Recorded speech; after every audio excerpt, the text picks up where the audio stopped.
technology. Get ready to be floored.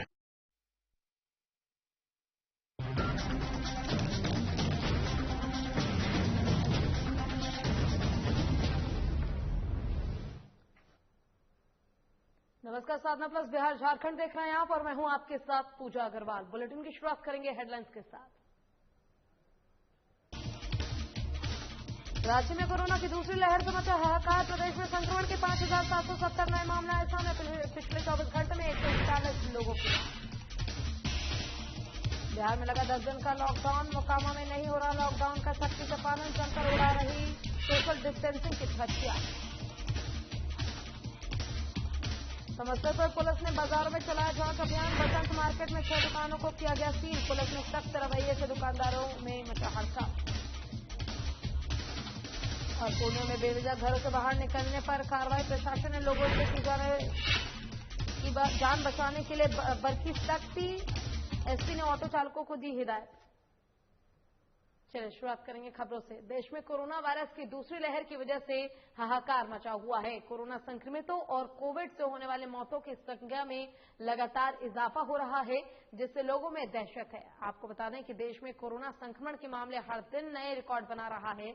यह आंकड़ा अब 4.14 लाख के पार पहुंच गया है और देश में पिछले 24 घंटे में कोरोना संक्रमण के 4,14,433 नए मामले दर्ज किए गए हैं। वहीं 3,920 लोगों की मौत भी हो गई है। बात करें झारखंड की, तो झारखंड में पिछले 24 घंटे में 141 लोगों की मौत हो गई है, जिसके बाद इस संक्रमण से मरने वालों की कुल संख्या 3,386 हो गई है और प्रदेश में संक्रमण के 5,770 नए मामले सामने आए हैं, जिसके बाद राज्य में कोरोना संक्रमितों की कुल संख्या बढ़कर 2,63,115 हो गई है।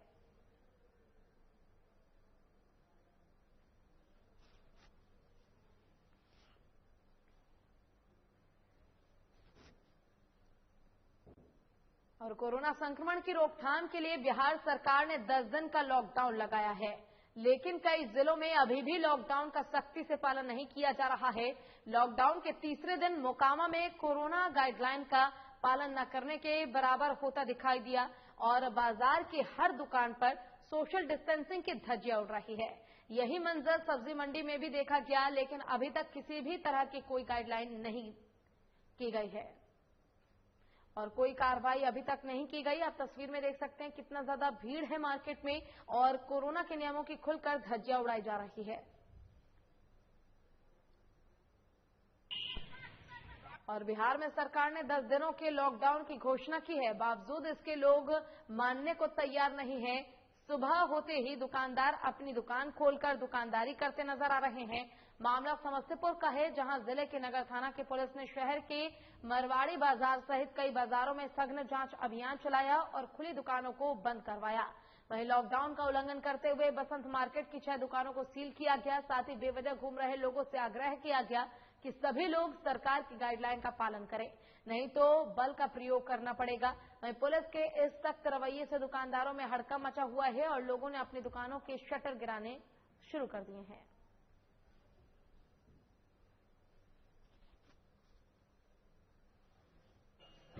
प्रथम दिन है, लोगों को जानकारी दी गई है, अनाउंसमेंट भी करवाया गया है, फिर भी कुछ दुकानें खुली हुई हैं, उसे समय से बंद कराया गया और अनुरोध किया गया है कि कोरोना की जिस तरह से भयावह घड़ी आई हुई है, इसमें तमाम लोग और बेवजह सड़कों पर न निकलें।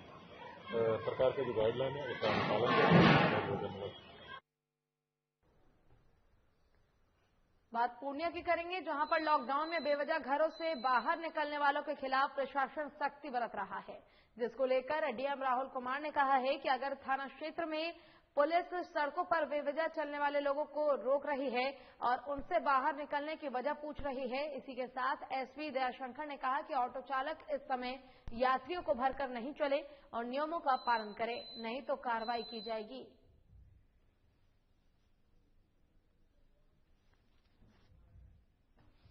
अभी लागू है, तो इसमें जो भी वाणिज्यिक व्यापारिक जो प्रतिष्ठान है, दुकानें हैं, सबको बंद करने का आदेश है। कुछ एग्जेम्पशंस हैं, तो एग्जेम्प्टेड एक्टिविटीज को अलाउ किया जा रहा है। खास करके सुबह 7 से 11 के बीच में जो खाद्य सामग्री और फल सब्जी की दुकानें हैं उसको अलाउ किया गया है।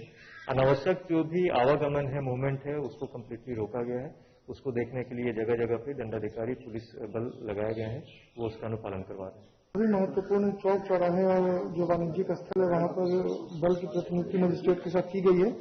जो भी गाइडलाइन है लॉकडाउन का, उसका अच्छे से पालन करवाया जा रहा है। इसका वायलेशन करने पर अभी FIR भी किया जा रहा है, गाड़ियों से फाइन भी की जा रही है और सभी थाना अध्यक्ष और DDO को इसके लिए इंस्ट्रक्ट किया गया है कि इसका अच्छा सा पालन कराया जाए। लोगों से भी अपील है कि जो एग्जेम्प्टेड सर्विस है उसको छोड़कर अन्यथा सड़क पर मूवमेंट न करें। 10 दिन आप लोग इस लॉकडाउन का अच्छा सा पालन करें। कोरोना संक्रमण की चेन को तोड़ने के लिए बहुत जरूरी है। कई जगह देखा जा रहा है कि ऑटो में पैसेंजर भर के लेके जा रहे हैं और बहुत जगह इस तरह के ऑटो को सीज भी किया गया है, FIR भी किया गया है और आगे भी इस तरह की कार्रवाई लगातार की जाएगी। और कोरोना के बढ़ते आंकड़ों को देख अब लोग अस्पताल जाने से कतरा रहे हैं, जिसको लेकर अब ब्लड डोनर एसोसिएशन ने ब्लड डोनेशन कैंप लगाया है, जो कि शायद कॉम्प्लेक्स में लगाया गया, जिससे लोगों को ब्लड मिल सके और लोगों की जान बचाई जा सके। आपको बता दें कि शिविर में एम्बुलेंस सेवा भी शुरू की गई है, जो घर घर जाकर रक्तदाताओं से रक्तदान करने के लिए प्रेरित करेगी। वहीं रक्तदान शिविर को सफल बनाने में ब्लड बैंक प्रभारी डॉक्टर आनंद उरांव मारवाड़ी युवा मंच के सदस्य की सराहनीय भूमिका रही है।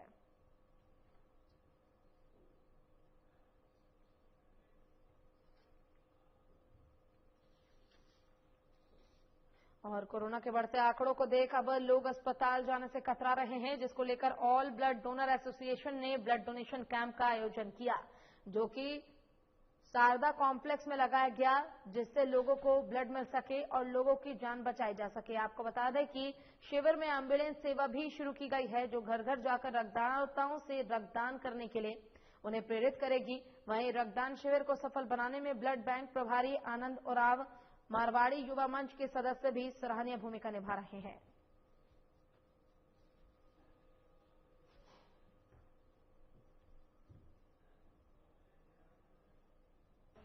हम लोग आज शारदा कॉम्प्लेक्स साउथ रोड में रक्तदान शिविर लगाया है। हम लोग एक मुहिम चलाए हुए 4-5 जो ग्रुप है ऑल ब्लड डोनर एसोसिएशन के तहत में ब्लड डोनेशन करने वाले जो लोग हैं वो ब्लड बैंक या अस्पताल नहीं जाना चाह रहे हैं, इसलिए हम लोग एक ऐसा मुहिम चलाए हैं जो रक्तदान आपके द्वार में है कि कभी भी कोई भी फोन करेगा ये एम्बुलेंस जाएगी, उनके घर से ब्लड लेके आ जाएगी। ये बहुत ही अच्छा मतलब एक बोला जा सकता है और हम चाहते हैं कि किसी को हेल्प हो जाए। और इस कोविड में बहुत लोगों को प्लाज्मा या ब्लड का भी जरूरत पड़ता है, जिससे कि और लोग भी मेरे ब्लड से उनको हेल्प हो जाए। बस यही मेरा रक्तदान करने का मेन मकसद है। और जामताड़ा में कोरोना की दूसरी लहर से मरीजों की संख्या में बढ़ोतरी हुई है, जिसके बाद शहर में 963 एक्टिव केस हैं। वहीं शहर में 3177 लोग स्वस्थ होकर अपने घर जा चुके हैं। वहीं उपायुक्त फैजक अहमद मुमताज ने कहा कि झारखंड में स्वास्थ्य सुरक्षा के तहत 13 मई तक लॉकडाउन लगाया गया है, जिसको देखते हुए उन्होंने लोगों से अपील की है कि अगर जरूरी हो तभी अपने घर से बाहर निकले और जिन्हें कोरोना के कोई लक्षण महसूस हो वो तुरंत अपनी जांच कराए, जिससे उनकी और दूसरों की जान बचाई जा सके।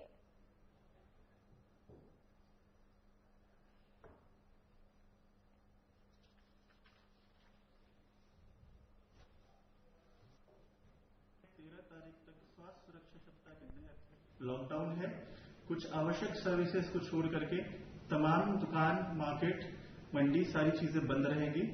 आप लोग जैसे जानते हैं कि कोरोना वायरस का सेकेंड वेव बहुत भयावह रूप ले चुका है, बहुत सारी जानें जा रही हैं।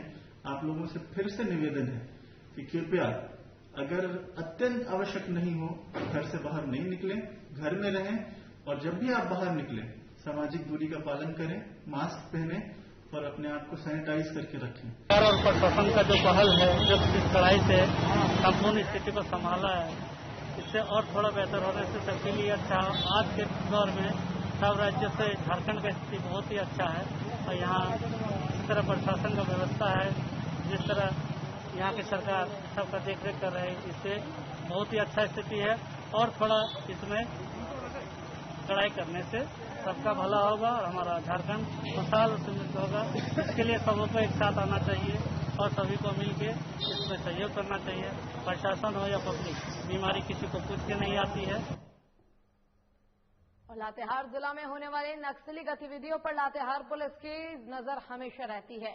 वहीं एसपी प्रशांत अनंत को मिली गुप्त सूचना के आधार पर 2 टीएसपीसी उग्रवादियों को गिरफ्तार करने में पुलिस को सफलता मिली है।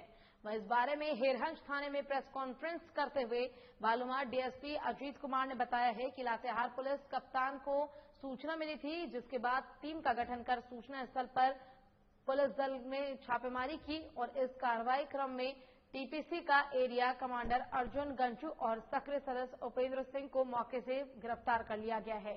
वहीं उग्रवादियों के पास से एक देसी 315 राइफल, एक देसी लोडेड कट्टा और 66 राउंड जिंदा कारतूस के साथ मोबाइल फोन बरामद किया गया है। वहीं इस छापेमारी में हेरहंज थाना प्रभारी जमीर अंसारी, बालूमार थाना प्रभारी धर्मेंद्र महतो के साथ कई पुलिसकर्मी शामिल रहे। हथियारबंद लोग किसी बड़ी घटना को अंजाम देने की फिराक में हैं। इस सूचना के क्रम जो सूचना प्राप्त हुई उसके पश्चात एक छापेमारी टीम का गठन किया गया।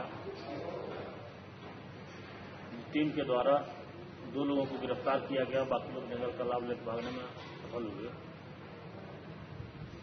2 लोग जो गिरफ्तार हुए हैं एरिया कमांडर अर्जुन गंजू उर्फ बैजनाथ जी और सक्रिय सदस्य उपेंद्र सिंह उर्फ विक्रम जी गिरफ्तार किए गए हैं। इन लोगों के पास से एक देसी 350 राइफल, एक देसी लोडेड कट्टा, 66 राउंड जिंदा कारतूस, 3 डेटोनेटर, 4 मोबाइल फोन बरामद किया गया। चलिए यहाँ रुकेंगे छोटे से ब्रेक के लिए, जल्द होंगे हाजिर।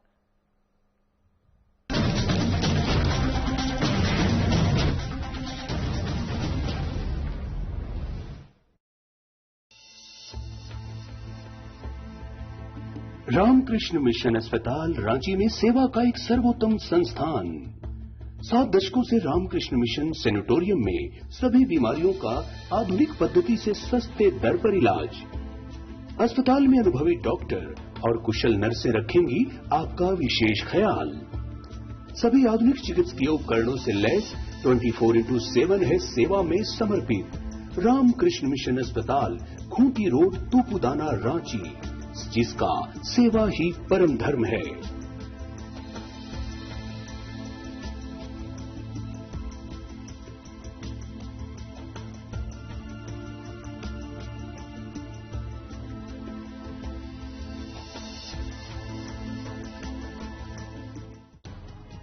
आंख अनमोल उपहार है। आंखों से संबंधित किसी भी प्रकार की परेशानी को आप हल्के में न लें। आपको आपके आंखों के इलाज के लिए कहीं दूर जाने की जरूरत नहीं है।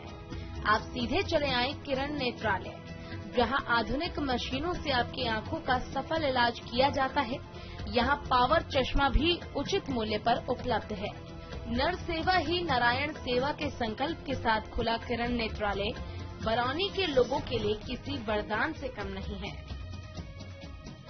हमारा पता है किरण नेत्रालय सेवा समिति, फुलवरिया बाजार, कैरीबारी दुर्गा स्थान के निकट, बरौनी।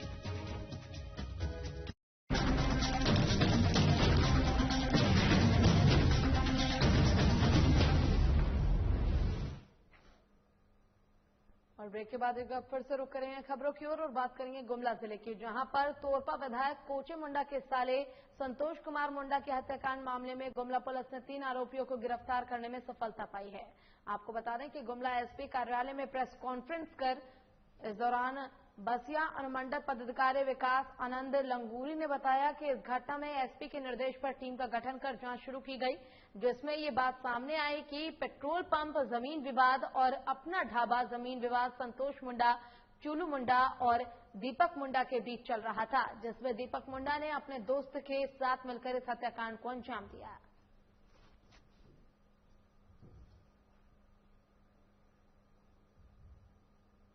बात मधेपुरा की करेंगे, जहां पर जेकेटीएमसीएच में डॉक्टरों की अनुपस्थिति और अनियमितता वाली खबर पर डीएम श्याम बिहारी मीणा ने एक्शन लेते हुए देर रात औचक निरीक्षण के लिए मेडिकल कॉलेज पहुंचे, जिस दौरान डीएम ने करीब 2 घंटे तक मेडिकल कॉलेज अस्पताल का जायजा लिया और कोरोना वार्ड में जाकर मरीजों और उनके परिजनों से बात भी की।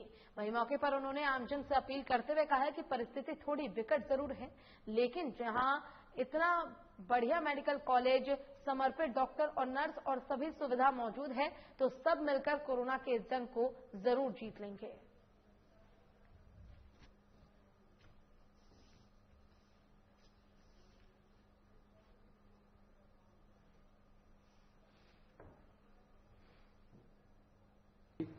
उसमें 4 लोग वेंटिलेटर पे हैं, बाकी 24 के आसपास हमारे ऑक्सीजन पे हैं और बाकी ऑक्सीजन कंसंट्रेटर्स पे हैं। तो ऑक्सीजन सपोर्ट पे तकरीबन 45 के आसपास हमारे लोग हैं।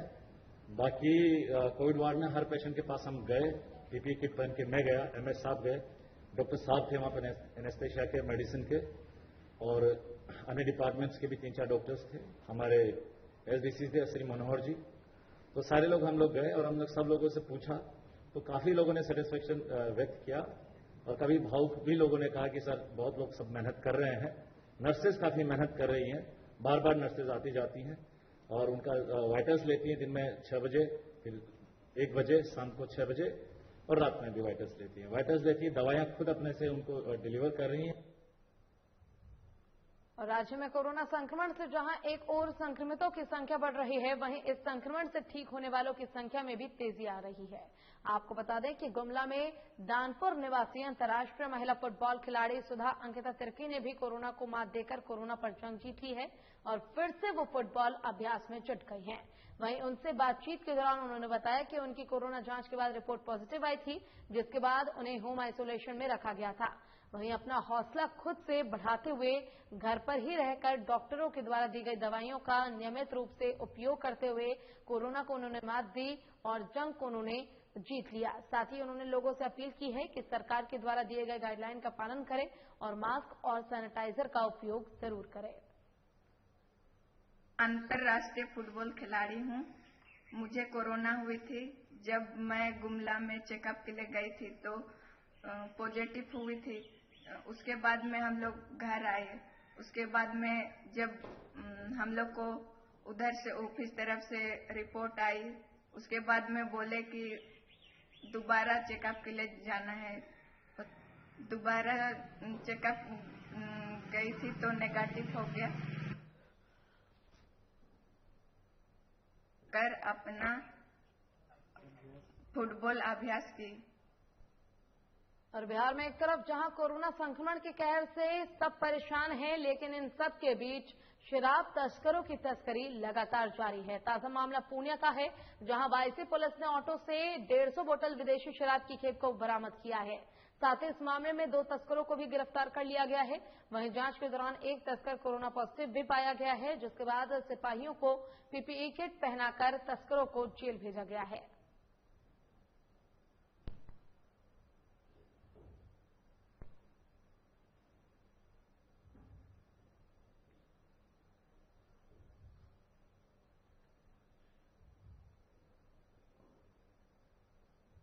अगली खबर बोकारो से है, जहां स्टील प्लांट के CRM-3 के राइजिंग में आग लग गई।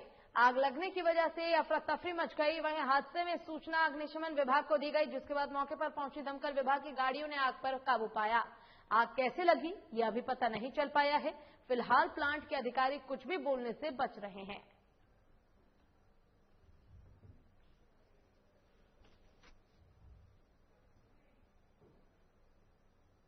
और मुख्यमंत्री नीतीश कुमार की अध्यक्षता में रोजगार सृजन और लॉकडाउन के दौरान चलाए जा रहे सामुदायिक किचन के संबंध में वीडियो कॉन्फ्रेंसिंग के माध्यम से समीक्षा बैठक की गई।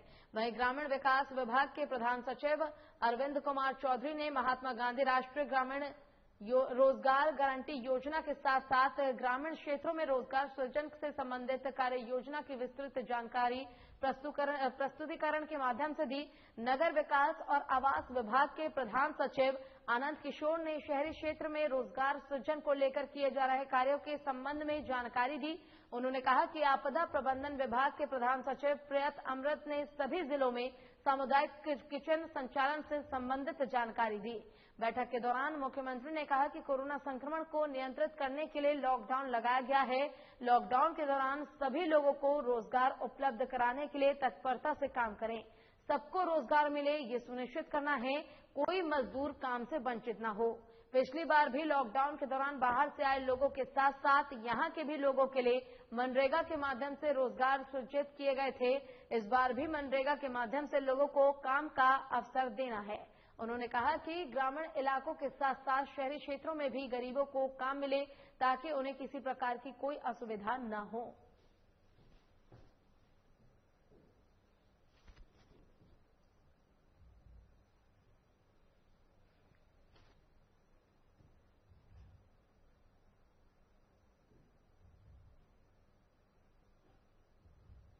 और बंगाल चुनाव जीतने में सफल रहे ममता बनर्जी अब लगातार रणनीतिकार प्रशांत किशोर पश्चिम बंगाल से राज्यसभा जाएंगे। प्रशांत किशोर की चुनावी रणनीति से बंगाल में अपार सफलता के बाद टीएमसी पार्टी उन्हें ये उपहार दे सकती है। साथ ही लंबे वक्त से राजनीतिक वनवास झेल रहे पूर्व केंद्रीय मंत्री यशवंत सिन्हा की किस्मत भी खुल सकती है। यशवंत सिन्हा देश के वित्त मंत्री रह चुके हैं। खबर है कि दोनों नेताओं को तृणमूल कांग्रेस अपने कोटे से राज्यसभा का सदस्य बना सकती है। बंगाल के राजनीतिक गलियारों में इस बात की जोरदार चर्चा है। आपको बता दें कि इसके लिए तृणमूल कांग्रेस को अतिरिक्त मेहनत नहीं करनी पड़ेगी, क्योंकि एक सीट दिनेश त्रिवेदी के इस्तीफे से खाली हुई थी और दूसरी सीट राज्यसभा सदस्य मानस भूंइया के विधायक निर्वाचित के बाद खाली हुई है। आपको बता दें कि दिनेश त्रिवेदी ने चुनाव के पहले तृणमूल और राज्यसभा से इस्तीफा देकर बीजेपी ज्वाइन किया था।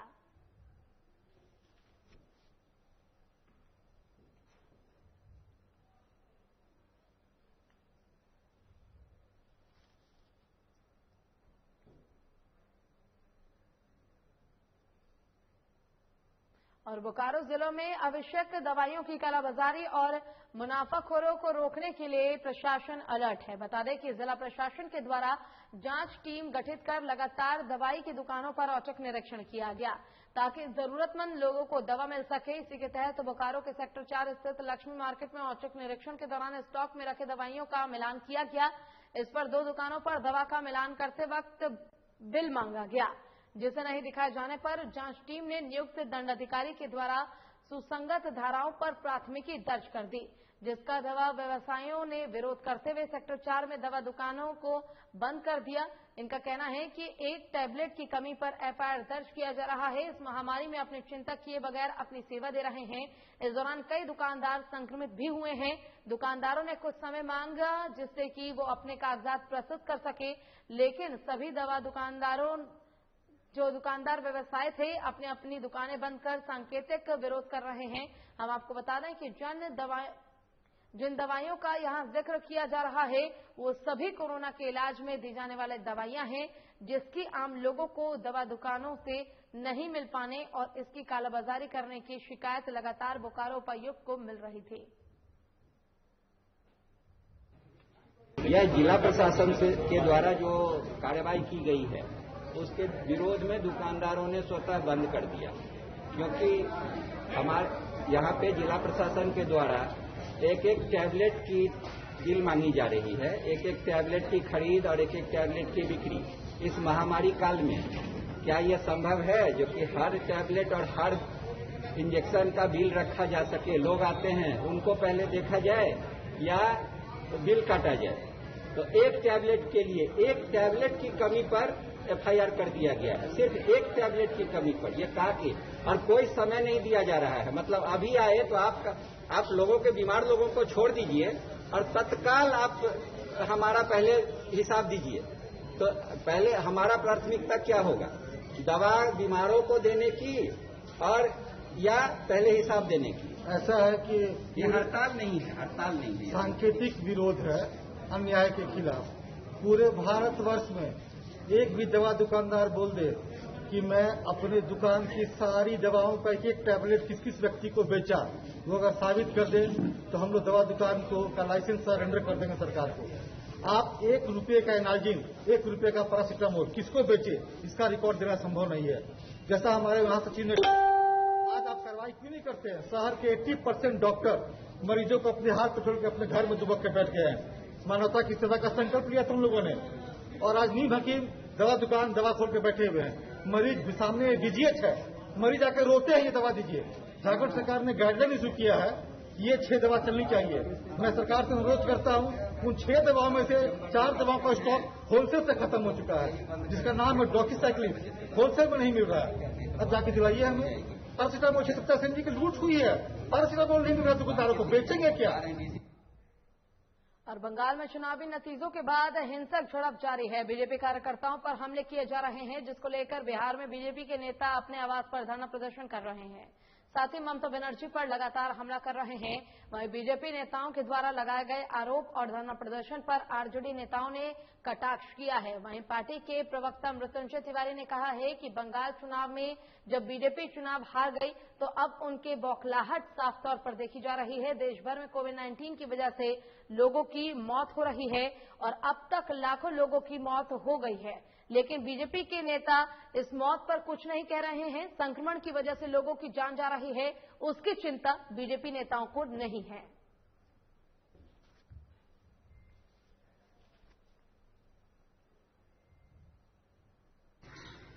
बंगाल चुनाव में करारी हार के बाद बीजेपी बौखला गई है। देश में लाखों लोगों की जानें इस कोरोना जैसे महामारी में चली गई, इस पर बीजेपी के नेता ने कुछ नहीं कहा। उसकी चिंता लोगों की जान जा रही है, उसकी चिंता बीजेपी को नहीं है। लेकिन बंगाल चुनाव में हार के बाद उनको चिंता सता रही है सत्ता की, और वो धरना प्रदर्शन कर रहे हैं। हाई कोर्ट ने कड़ी फटकार लगाई है, करारा तमाचा मारा है बीजेपी को, डबल इंजन की सरकार को। इसके बाद बीजेपी बेशर्म होकर धरना प्रदर्शन इस समय कर रही है। बिहार में चारों ओर हाहाकार है, अस्पतालों में दवाई नहीं है, बेड नहीं है, ऑक्सीजन नहीं है। इस पर बीजेपी के नेता केंद्र